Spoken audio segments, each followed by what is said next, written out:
Afternoon, and that means one thing. It means it's time for chips. And this video is a retrospective look at making chips, how to make them, why, when, where and with what. And the first thing to know about making chips is you need a good potato peeler. So this is a great peeler, and you need a machine like this.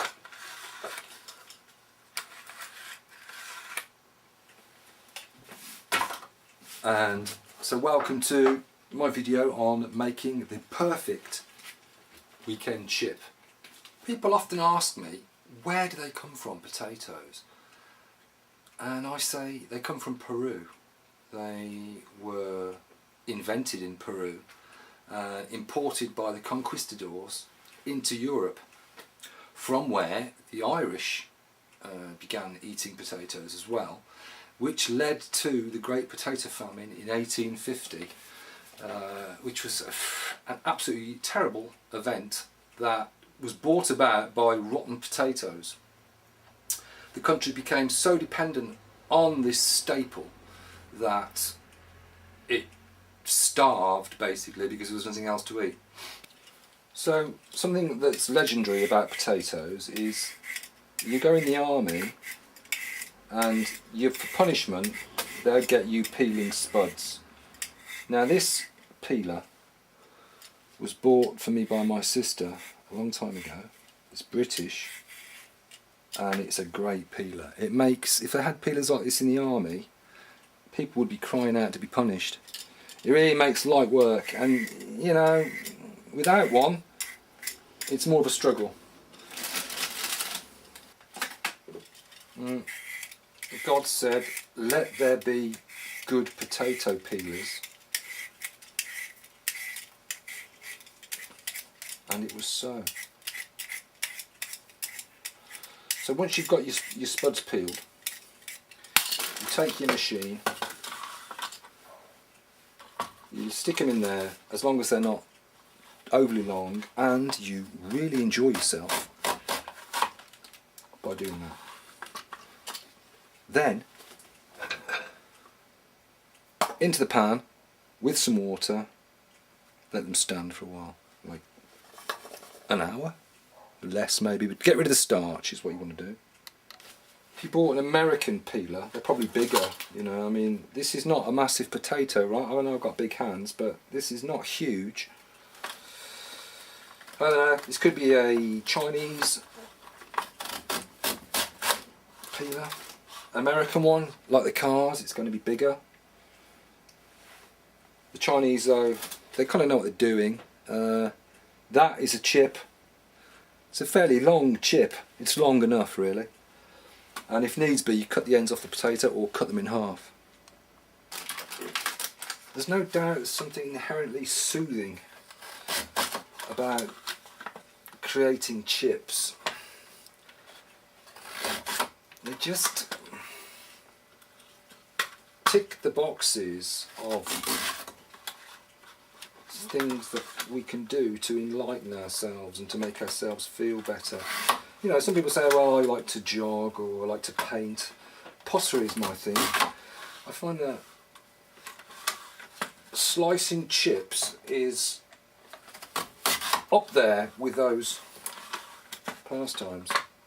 You've not only got the labour of peeling the chips, you've then got the reward of slicing them. And those slices, together with the other slices that I sliced previously, will all go together in some water. And here we have the chips with just the water that I filled up with, and you can see that it's not clear, it's full of starch. So if I drain that with my, hang on, my special draining tool, and then fill it up again. This time it'll be cleaner. Oh, look at that. You can massage like you'd massage a punnet of strawberries or tomatoes. Another food group, and clean those potatoes. Again, it's exercise. You're exercising while you're cooking. You're transferring energy. You're using calories to make calories. It's an efficient, perpetual, motional thing.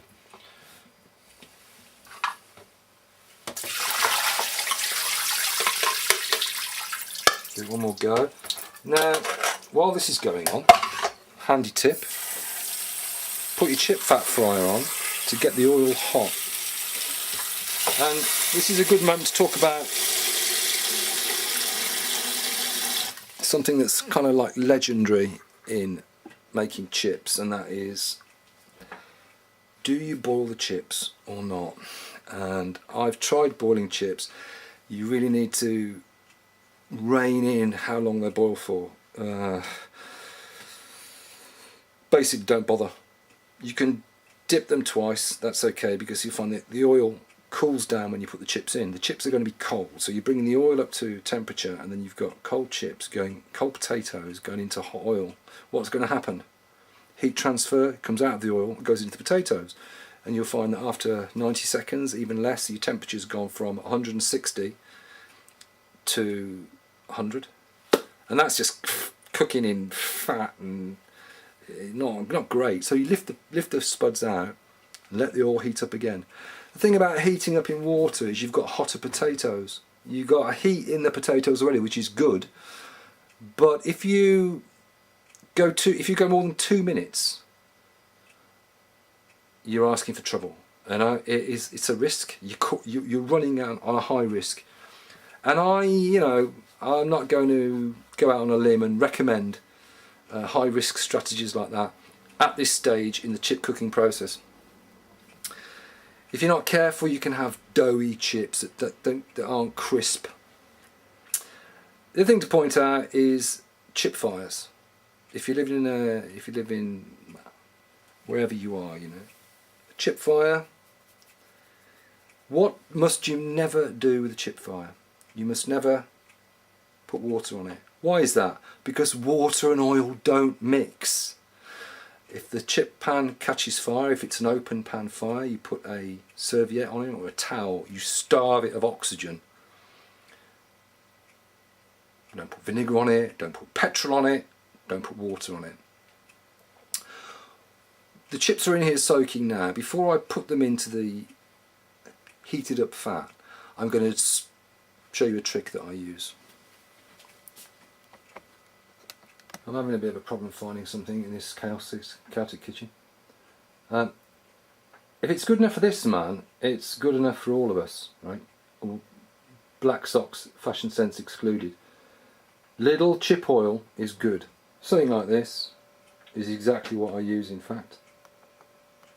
€3 for 2.5 litres. Yeah, I struggled to find my centrifuge, and the chips have been in there for 5 minutes. I wandered around looking for it, and during that time I showed you Jeremy Corwin and put the chip fat fryer on so it's en route, and filled it with a bit, topped it up with a bit. So let's see, those chips have dried out, right? This is completely bone dry. Let's centrifuge it. And do you know what? This is not the right one. Jesus. This is not the right one.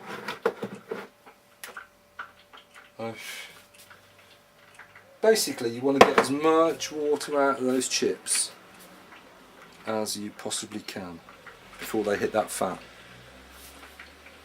This is just a safety thing, right? But also,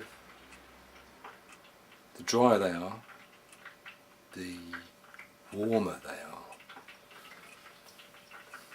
Anyway, Another big barrier to making chips is where do you make them? If you make a chip in the house, you want a good cooker hood. If you don't have a cooker hood, you make them outside.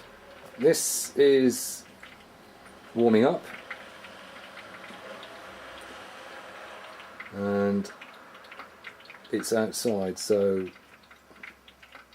you don't get smells and fats. And if it does catch fire, as it did, in fact, it did melt one. I'll show you the back of this machine. There was a problem with it. There you go. I didn't do that, but it's a second-hand chipper, and look what happened to it.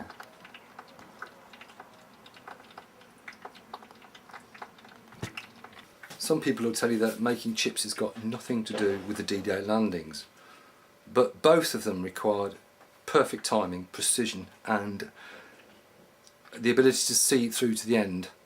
And that's not in any way to decry the Normandy landings, but if you go into making chips in a half-hearted way, the end result is going to be catastrophe on the beaches, strikes, unrest, and unhappy children. So, planning, your work area. Do I have enough electricity to keep the machine running until the chips are cooked? All these things need to be covered in advance, as well as knowing where the advancing German army is or not. Delia Smith rang me and asked about some advice on the correct temperature, and I said, I wasn't sure exactly. 180 is the highest you want to go. Alright, so while that's heating up, potatoes are getting dry, so let's just look what we've done so far. You need a good peeler. You need a good Chinese slicer. You wash and clean in clean water originally, and then change it up the chips. You dry the chips. We are not going to amuse ourselves to boil the chips. They can be good, but it's another level. I'm not prepared to go there with viewers. Some of you could be as young as 4 or 5. It's too complicated. So we clean the chips, we dry them, we put them in a centrifuge. Centrifuge, normally, if I'd found the right one, spins at about 16,000 RPM, about the same speed as a Formula 1 engine. That throws off water. It's a completely normal scientific physical process.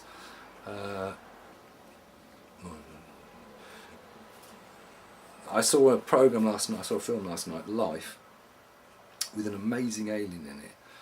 If you put that alien in the centrifuge, it would probably live, because it was that robust. I don't know if it bleed acid for blood. They didn't injure it. Lots of guns, lots of flamethrowers. Couldn't touch it. It even lived out in space. The chip fryer's at the right temperature. It's taken about 5 minutes. Let's approach it.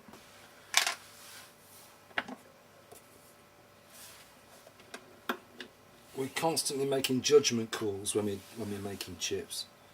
How much do I put in? How hungry am I? How much can it take?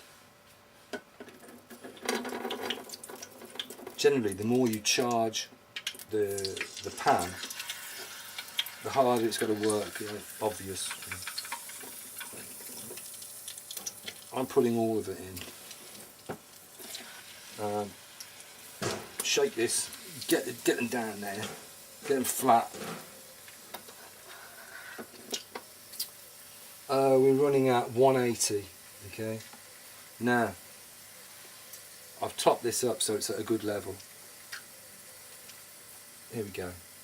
A lot of steam will come off at the start, and I like to leave the lid open. When you're playing about with the lid, the steam that is going to come out is steam. What is steam? Steam is painful. So pay attention to that.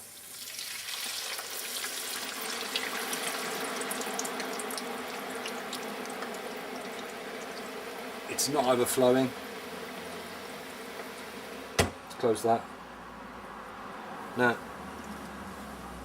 watch when the light comes on.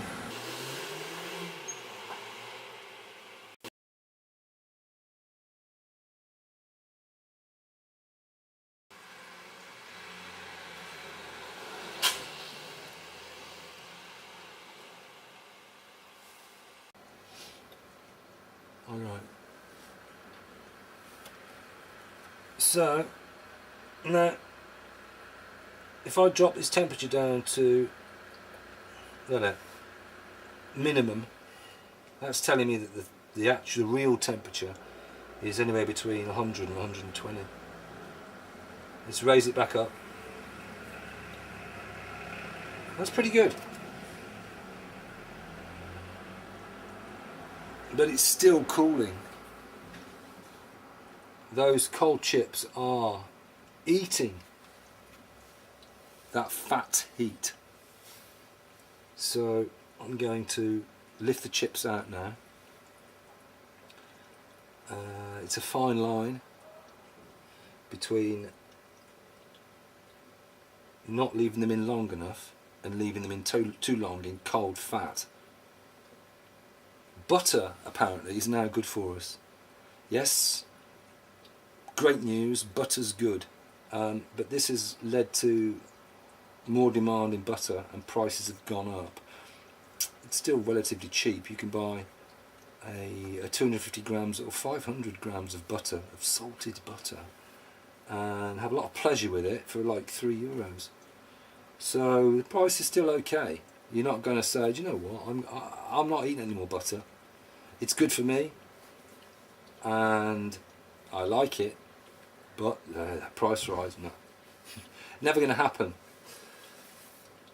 Alright, quick repair on where we are. See, I'm right down to minimum. That's enough.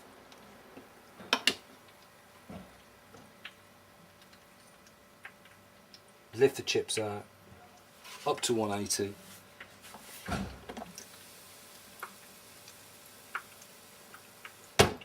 Let that heat up for 5 minutes. It's a little known fact that there are in fact more types of potato in the world than there are spiders. So obviously depending on what spud you get, you're going to get a different result. It's cooked, it's heated up, let's go. Attention, so no, steam, not good.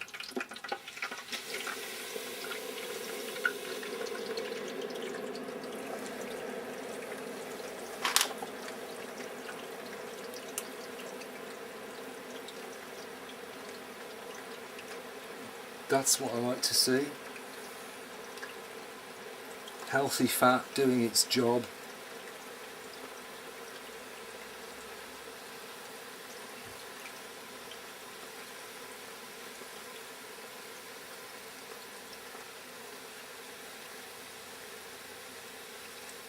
Calming down a bit now.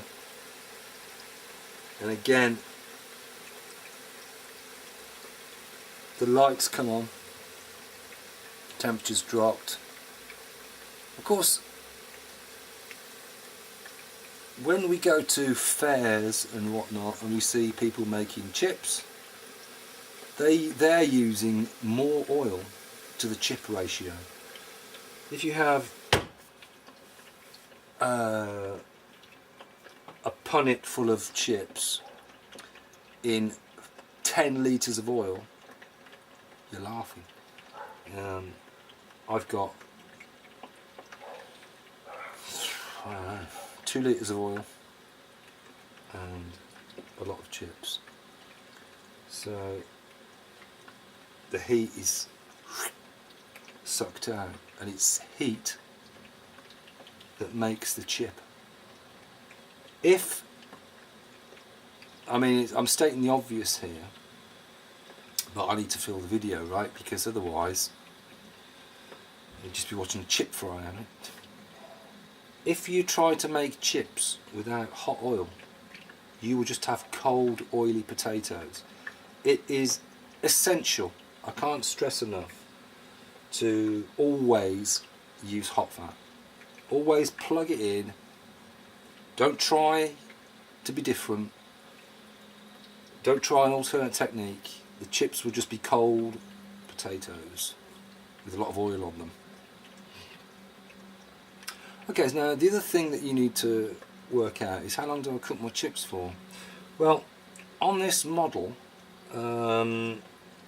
it's telling me between 10 and 14 minutes.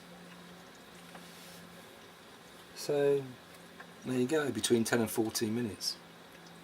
So you've got the twin cycle, which is fairly advanced, and the twin cycle method, double cook, a triple cycle, which is boiling, double cook,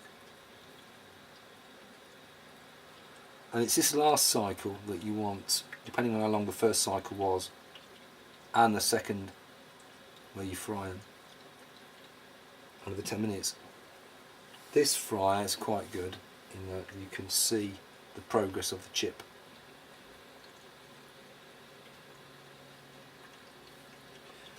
Usually we say the proof is in the pudding. In this case the proof is in the main course. Okay, I'm not sure how much time's passed, let's say 10 minutes, and they're looking good. They're kind of looking like chips basically, which is what we set out to do.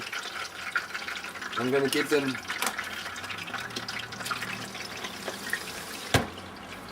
another couple of minutes.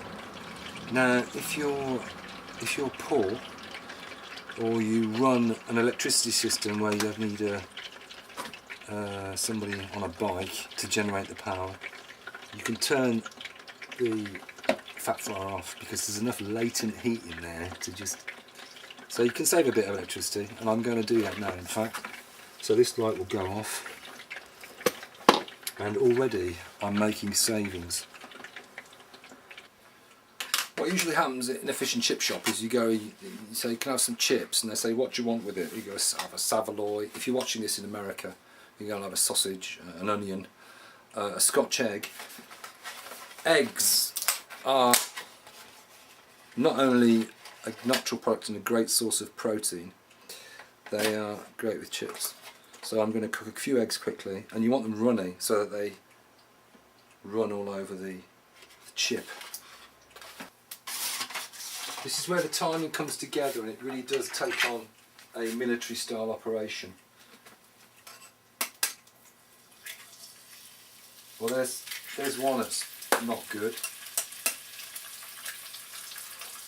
That one's okay. Alright, so what I should have done is put a top over, and the top would have been warm already, and it creates an area of heat so the egg cooks more evenly. You can put kitchen roll in there to capture a bit of the fat. But really oil is, you know, oil's good. It's not bad, but you know, I don't like, if I'm cooking lardons, which we eat here in France a lot, I detest that, and I like to drain out the fat before I do anything else, add onions to it, what have you. So let's take the almost not needed out and add some salt. Okay, salt to taste. If you want to add some balsamic vinegar, now's the time to think about it. Let's have a look at the eggs. Well, there you go, they're overcooked, so that just goes to show you how complicated it is in. Well, I've seen worse.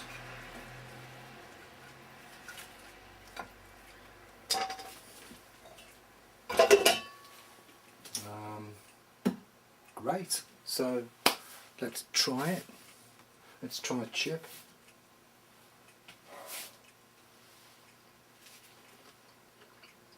Oh, that is, I wouldn't lie to you.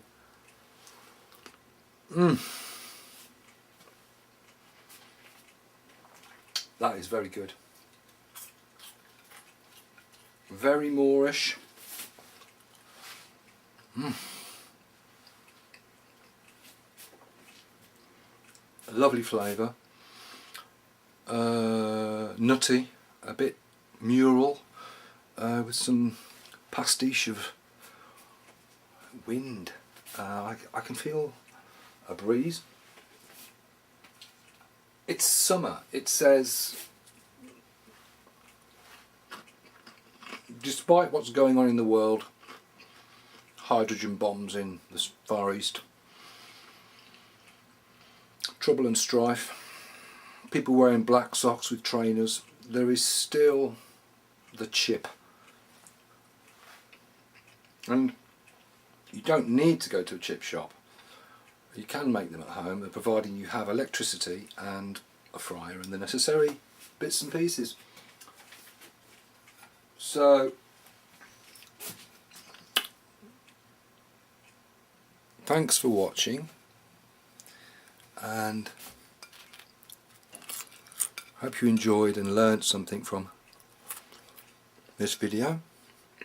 And I wish I could share it with you in, in more than I can. But perhaps just by eating them in front of you like this, I am sharing it with you. And who knows, I hope I've inspired you to go out and make your own chip surprise. Eggs with salt on is always a good thing. But I did put some salted butter in the frying pan. So there you have it. Thanks for watching, and see you next time for the next thrilling instalment on To Be Continued. Just to add that I have a dear friend who thinks that she makes the best chips. Attention, this is Le Roi de Chip.